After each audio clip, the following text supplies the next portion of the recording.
There is a kind of breakup that doesn't happen suddenly. No shouting, no dramatic confrontation, no final argument.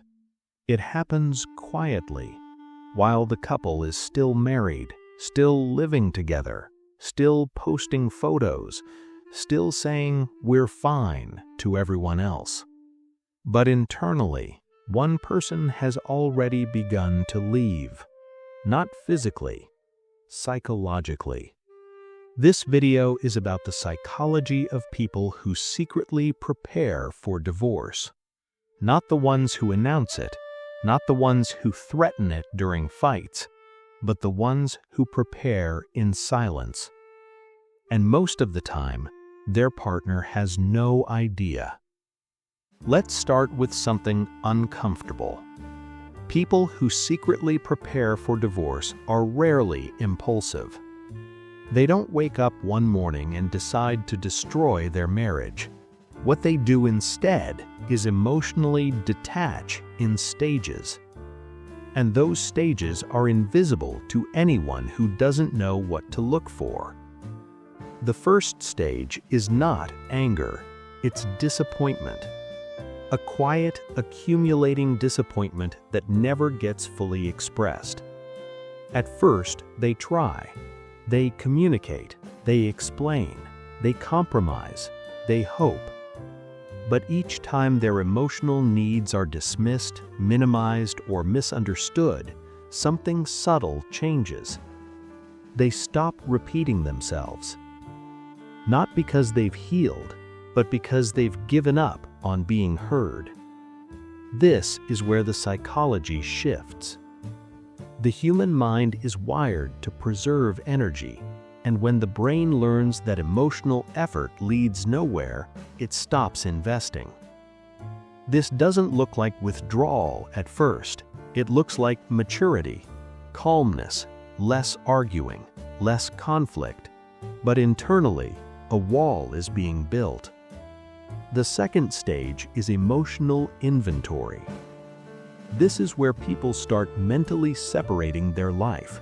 They begin asking questions they've never allowed themselves to ask before.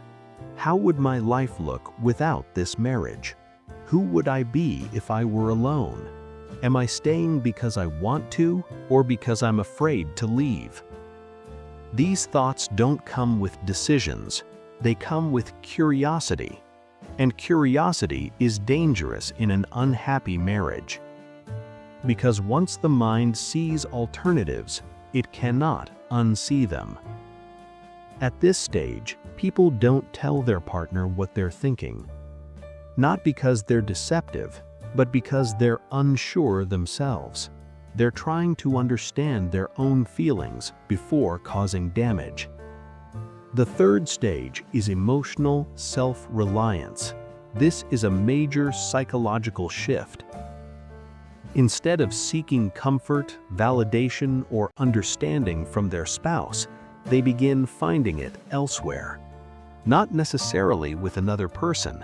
Sometimes it's with work, sometimes friendships, sometimes personal growth, sometimes therapy, sometimes silence. The key sign is this: they stop emotionally reaching for their partner. When something good happens, they don't rush to share it. When something painful happens, they don't expect support anymore. This is not indifference. This is grief processing, because psychologically, they are already mourning the marriage. The fourth stage is identity separation. This is when the person stops thinking in we and starts thinking in I. Not out loud, internally. They imagine future plans that don't include their spouse. They become more independent with money, routines, and decisions. They might start improving themselves physically, emotionally, professionally. From the outside, it looks like growth.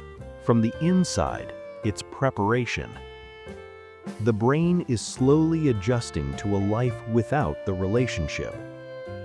This is often misunderstood by the partner. They think things are getting better.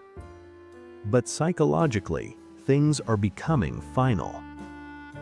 Here's the most important truth. By the time someone starts preparing for divorce in silence, they have usually tried everything they knew how to try. They didn't leave when it hurt. They left when they stopped feeling. Now, let's talk about why people prepare secretly instead of openly. The first reason is fear of emotional chaos. Some people know that once divorce is mentioned, the relationship will become hostile, dramatic, or manipulative, so they wait. They wait until they feel emotionally stable enough to survive the fallout. This is not cruelty. This is self-preservation. The second reason is hope. Yes, hope. Many people secretly prepare while still hoping something will change. They think, if I emotionally detach just a little, maybe I'll feel better. They don't realize that detachment, once begun, is hard to reverse.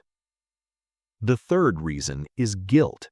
They don't want to hurt someone they once loved, so they carry the burden alone. They prepare quietly because they believe it's kinder. Psychologically, this is called protective withholding. But here's the tragedy. While one partner is preparing, the other is often still emotionally invested. That imbalance is what makes the eventual divorce feel sudden. Now, let's talk about the signs, not to accuse, but to understand. People who secretly prepare for divorce often become calmer during conflict. They stop reacting emotionally. They stop fighting for resolution. This is not peace. This is disengagement. They also become more private, not secretive in a dramatic way, just internally closed. They share less about their inner world. They don't argue about small things anymore because they no longer see a future worth protecting. Another major sign is emotional neutrality. They're not cold, they're not angry, they're simply unaffected. Praise doesn't move them, criticism doesn't wound them. Indifference is not the opposite of love, it's the absence of attachment. One of the most misunderstood aspects of this psychology is this: people who prepare secretly often still act kind. They still show up, they still help, they still function as a spouse. But emotionally, they've already crossed a line, because psychologically, love requires vulnerability, and vulnerability has been shut down. Now, let's address something important.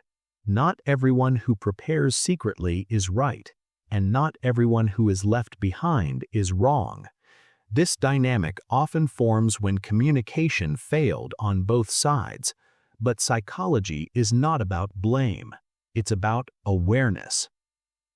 So why does this hurt so deeply when discovered? Because for the partner who didn't know, the timeline is completely different. For them, the marriage ended suddenly. For the one who prepared, the marriage ended months or even years ago. That mismatch creates shock, betrayal, and confusion. Now, here's the hardest truth. Once someone has fully prepared psychologically, it is extremely difficult to pull them back, because their nervous system has already adapted to life without the relationship. They've already processed the grief. They've already accepted the loss. What looks like giving up is often the final stage of acceptance. So what can be learned from this? If you are in a marriage and feel yourself quietly withdrawing, this is not something to ignore. It doesn't mean divorce is inevitable, but it does mean something essential is missing, and silence will not fix it. If you are the partner who feels something is off but can't explain it, trust that intuition. Emotional distance does not appear without reason. The goal of this video is not to encourage divorce. It's to encourage emotional honesty before emotional detachment becomes permanent. Because once people stop fighting for understanding, they start preparing for goodbye. And goodbye doesn't always come with a warning. Sometimes it comes after months of silence, self-protection, and quiet grief. If this video felt personal, it's because this psychology is far more common than people admit. Many marriages don't end with a fight. They end with someone quietly leaving long before they actually go.